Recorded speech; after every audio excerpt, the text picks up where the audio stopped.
ప్రపంచంలోనే పవిత్రమైన నదుల్లో ఒకటి యమునా నది. కానీ ఈ నది ఇప్పుడు నల్లగా మారిపోయింది. చాలా మంది పొల్యూషన్ వల్ల ఈ నది నల్లగా మారింది అని అనుకుంటారు. కానీ ఈ నది నల్లగా మారటానికి కారణం ఒక శాపం. ఈ రోజు మన ఈ వీడియోలో అందంగా కనిపించే ఈ నది నల్లగా ఎందుకు మారిందో తెలుసుకుందాం. ఈ యమునా నదిని భారతదేశంలో ఒక పవిత్రమైన నదిగా కొలుస్తారు. ఈ యమునాదేవి సూర్యదేవుడికి కుమార్తె. ఆమె అన్నయ్య యమధర్మరాజు అని పురాణాలు చెప్తున్నాయి. అందుకే యమునా నదిలో స్నానాలు చేస్తే పాపాలు తొలగిపోతాయని, మరణం తర్వాత ఆత్మకు శాంతి కలుగుతుందని నమ్ముతారు. యమునా నది హిమాలయ పర్వతాల్లోని యమునోత్రి గ్లాసియర్ వద్ద జన్మించింది. అక్కడి నుంచి ఉత్తరాఖండ్, ఉత్తరప్రదేశ్, హర్యానా, ఢిల్లీ, మధ్యప్రదేశ్ మీదుగా ప్రవహిస్తూ చివరగా ప్రయాగరాజ్ వద్ద గంగా నదిలో కలుస్తుంది. ఇలా కలవడాన్ని త్రివేణి సంగమం అంటారు. పురాణాల్లో యమునా నది గురించి చాలా గొప్పగా చెప్పారు. శ్రీకృష్ణుడు బాల్యంలో గోకులం నుంచి మధుర వెళ్లే సమయంలో యమునా నదిని దాటి వెళ్లేవారు. శ్రీకృష్ణుడు ఎక్కువ కాలం యమునా నది తీరాన్నే గడిపాడు. శ్రీకృష్ణుడు రాధతో కలిసి యమునా నది తీరాన్నే ఆడుకునేవాడు.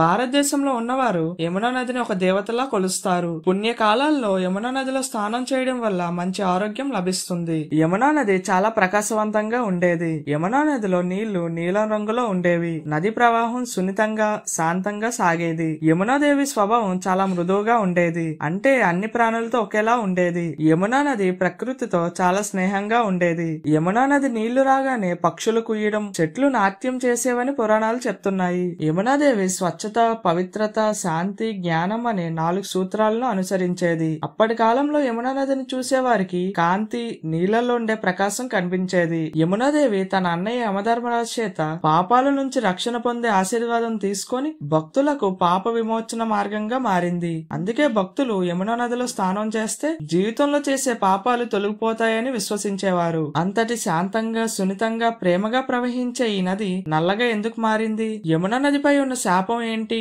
ఇప్పుడు తెలుసుకుందాం. ఈ శాపం గురించి తెలియాలంటే ముందుగా శనిదేవుని గురించి తెలియాలి. శనిదేవుడు తండ్రి సూర్యుడు, తల్లి ఛాయాదేవి. శనిదేవుడు చిన్నప్పటి నుంచే చాలా శ్రద్ధగా ఉండేవాడు. తన తల్లి ఛాయాదేవి చెప్పినట్లు ధర్మాన్ని పాటిస్తూ నిజాయితీగా ఉండేవాడు. కానీ సూర్యుడు మాత్రం శనిదేవుణ్ణి పూర్తిగా అంగీకరించలేదు. ఎందుకంటే శనిదేవుల్లోని క్రూరత్వం చూసి సూర్యుడు అనుమానం పెట్టుకున్నాడు. ఇతను నిజంగా నా కుమారుడేనా అని శనిదేవుడిపై ప్రేమను చూపించలేదు. శనిదేవుడి అన్యాయాన్ని భరించలేక హిమాలయాలకు వెళ్లి ఘోరమైన తపస్సు చేశాడు. సంవత్సరాల తరబడి అలా తపస్సు చేస్తూ దేవుణ్ణి ప్రార్థిస్తూ ఉండిపోయాడు. దేవతలందరూ ఆశ్చర్యపోయేంత స్థాయిలో శనిదేవుడు తపస్సు చేశాడు. ఈ తపస్సు వల్ల శనిదేవుడిలో గొప్ప శక్తి చేరింది. అదేంటంటే నిజాన్ని గ్రహించగల దృష్టి, కర్మను తీర్చగల శక్తి, శ్రమను గౌరవించే గొప్పతనము. ఈ వార్త తెలిసిన తర్వాత సూర్యుడు శనిదేవుడు నిజంగా తన కుమారుడే అని అర్థం చేసుకున్నాడు. చివరిగా సూర్యుడు ఒక గొప్ప తీర్పుని ఇచ్చాడు. ధర్మాన్ని కాపాడుతూ మనుషులు చేసే పాపాలకు వెంట వెంటనే కర్మ ఫలాన్ని అనుభవించేటట్లు చూసుకోవడం శనిదేవుడు ఆ రోజు నుంచి మొదలుపెట్టాడు. శనిదేవుడు, యమునాదేవి అన్నా చెల్లెళ్ళు. యమునాదేవికి తన అన్నయ్య శనిదేవుడు అంటే ఎంతో ప్రేమ ఉండేది. శనిదేవుడు తండ్రి ప్రేమకు నోచుకోక బాధపడుతున్నప్పుడు యమునాదేవి తన అన్నయ్యకు ధైర్యం చెప్పేది. తల్లి ఛాయాదేవికి తోడుగా ఉండేది. కానీ ఇలా ప్రేమగా ఉండడం సూర్యుడికి నచ్చలేదు. ఒక రోజు సూర్యుడు కోపంతో